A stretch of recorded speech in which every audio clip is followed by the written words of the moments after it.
Hello everyone, it's the Warcraft Fairy, the mild disagreement craft fairy. Please watch this 1-minute video first so you have all the context needed to understand what we are going to discuss in our video. We want everybody to be able to play WoW. I will say this for myself, I think Warcraft itself is poised for growth. It's a fantastic IP. I think, in my humble opinion, it's been underutilized, and I just want to bring it to as many people as possible. And that means, evolving what Warcraft means, what it is, and where it's going. We want it to be approachable. Even with Chris Metzen, we talk about, sometimes he's like, man, I wish we hadn't called it Warcraft. It sounds kind of intimidating. So this idea of third space in our online worlds, we want people to come in and hang out and have birthdays, have weddings, have raids, grand adventures, play with their friends, meet new friends, like all the things that traditionally for over 20 years World of Warcraft has been good at. And at the same time, we want to take advantage of 20 years of stories that have been told and not told and start bringing it out to the world in a broader way. That's my goal and vision. And I know Ian supports it. And, when we do hear these impassioned cries from, parents who are like, please, let me play this game with my kids. I just want to hang out with my kids. And I don't want to do it in other games. I want to do it in the game I love. That to me is the beauty of MMOs. It becomes a real community, not just in-game, but in-game and out, that supports each other. And that to me is the dream. And as much of that as we can create, loving community that likes to inform and be... Warcraft 1, 2, and 3, World of Warcraft, The Burning Crusade, and Wrath of the Lich King. Fuck those games. And if you like any of those games, fuck you too. Did you like how those games felt? Well, apparently it is now regrettable that the franchise is even called Warcraft because it sounds too intimidating. Look, I really think it's cringe to describe people like that, and I always disliked it. But goddamn, this is such a snowflake take. You heard it, people. Pure and simple, the goal is not to make Warcraft feel like Warcraft ever again. It's not to appeal to the original fans, the people that supported these games and the company long enough to be able to make this in the first place. The goal is to make a game that can appeal to everyone. Warcraft needs to evolve and change what it is and where it is going so most people can play this game. Just as a small side note, I started playing Warcraft games because my older friends were doing it, but they started playing Warcraft games just because it was called Warcraft and it sounded cool. Samwise Didier, the man behind the art of Warcraft, came up with the name and his reasoning was the same. It just sounds cool. And it does. And of course, it used to fit the universe. Warcraft is war. But okay, I want you to forget for 1 second that we are talking about World of Warcraft and just imagine that this video is me talking about a sports game like FIFA. And EA, the developer of FIFA, starts talking about how they want FIFA to evolve, to be experienced by as many people as possible. Therefore, they decided to reevaluate the future of FIFA and where the franchise is going, because as they say it, it's just so underutilized. So to fix that, they are going to make efforts so FIFA is appealing to more people. So, besides the classic soccer teams like Bayern Munich, Real Madrid and so on, they decided to spice things up. We now have the Grim Reapers, a team made out of deities of death from across many religions and mythologies, so the people who like darker stuff can also enjoy FIFA. We also have the Loli Cuties, a team made out of loli anime girls, so that the weird weebs can also enjoy the game. And for the people who really enjoy politics and what is happening around the world, we have the Epstein gang, made out of personalities that are mentioned in the Epstein files. You might say, oh my god, this dude is insane. But this is exactly what is happening to Warcraft. Okay, the Epstein example is a bit crazy, but otherwise, every patch gets us another kid story with cute butterfly wings transmog, but at the same time, transmog that lets you cosplay as Nautilus from League of Legends or like you are at a pool party. The old dark stories are also present in the game as well, so even if they don't add them anymore, they are still here, sitting next to the kid stories. They want to make a third space in their online world for as many people as possible, just not for the fans of the Warcraft universe. Fuck those people. What would be the logic behind thinking about them first? Or even thinking about them at all, am I right? And look, they could do whatever they want with this game. They legally own it. If they one day decide that the player base must be made out of furries only, they can. but I think it is first of all at least a bit immoral to completely ignore the fans that literally paid for your existence, fans that were there always hyping you up during every release and convincing their friends to start playing and become fans as well. But even beyond that, it's just bad for business. World of Warcraft is not growing. You know when was the last time when modern World of Warcraft had a real big spike in their subscription numbers? Right before Warlords of Draenor. And why was that? Because of the trailer, because of how it felt. The people saw that, they saw Warcraft and they just said fuck it, I'm back, take my money. One trailer, it's all it took. The numbers of players that once played Warcraft and now quit, but would come back if the game felt like Warcraft again, is much larger than those that are still playing retail today. And I guess it makes sense now, right? Because she also talks about how they keep hearing those cries from parents that say, please let me play this game with my kids. I just want to hang out with my kids and I don't want to do it in another game. I want to do it in the game I love. I mean, the first time Blizzard comes forward and lets us know straight up that the game must be made so it is appropriate for 9-year-olds. So congrats for finally being transparent, I guess. Again, we all knew it already, but we never heard it directly from the source. I have so many problems with this stupid statement. First of all, where are these parents? I have never heard anyone in my life saying that they want to be able to play World of Warcraft with their kids in a way that implies that for whatever reason they are not able to. And I hear a lot about this game.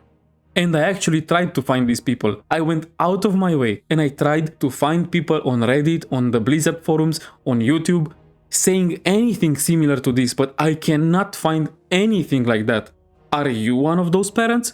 Do you know anyone like that? I'm honestly wondering. What I think is most likely happening is that their close group of people at Blizzard is made by a bunch of super soft millennials that feel like the old Warcraft is not appropriate for children, and God knows what happens if they will ever see anything like that. And even if these parents do exist, who the fuck cares? Why do you take the game and modify it in such a way that they feel like the game is appropriate for their kids? Why make Warcraft a kids game? And why even listen to what these parents that probably do not even exist say in the first place? They are not fans of Warcraft, because I am a fan of Warcraft, and I suppose you are as well, you the person listening. Would you feel bad if your kid started playing classic World of Warcraft or Warcraft 3 tomorrow? I don't like to speak in your name, so excuse me for that, but I am quite sure the answer is no. I think guys that used to play Warcraft 3 in 2003 and World of Warcraft a few years later are proud to see their kids start up the Orc campaign for the first time or go and experience vanilla for the first time. I know I would be, and I know I would love to play together with my kid once they already experience the game on their own once. And I know that is how Warcraft fans feel in general. We all know it. So who are these parents that they are listening to? Again, not us for sure. Not the people that fell in love with Warcraft back in the day. I can tell you that. They are such big Warcraft fans that they want to see Warcraft change from what it once was and not be Warcraft anymore, so it's appropriate for their kids and so they can play together. These people do not like Warcraft, they want something else. Why do you take Warcraft advice from people that do not want Warcraft?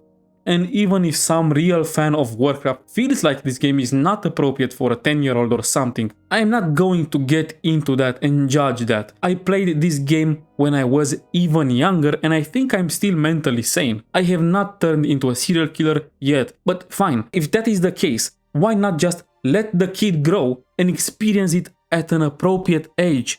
Ah yes, I wanted to watch The Ring with my kid, but it's too scary. I really hope they one day make a kid-friendly version of The Ring, that iconic horror movie, so I can watch it with my 5-year-old. No! Why would they do that? It's a horror movie. It doesn't make any sense. At this point, I just wish they would have the balls and just come out and say it. Fuck Warcraft, we don't like this, we are going to make what we want. And if you don't like it, well, that sucks for you. I would respect that. Really, I would. It would annoy me, but well, they had the balls to come out and just say it. They also say that they want to take advantage of 20 years of stories that have been told and not told and bring them out to the world. So when are they actually going to use it? When do we get stories like The Path of Glory, like Sourfang, unable to eat pork because of PTSD? Because every time he passes the pig farms outside of Ogrimmar, the screams of the pigs remind him of the Draenei children he butchered while drunk on Manoros's blood. When do we get Edwin Van Cleef as what he really was, a stonemason who spent years rebuilding a city destroyed by orcs, only to be betrayed and left unpaid because the House of Nobles burned all their money on pointless military campaigns in Stranglethorn and beyond. Not a cartoon villain with no other motivation than being evil, just a working class man who got screwed, a man that helped rebuild so much of the destroyed Alliance settlements, and all he wanted was a fair wage for him and his workers.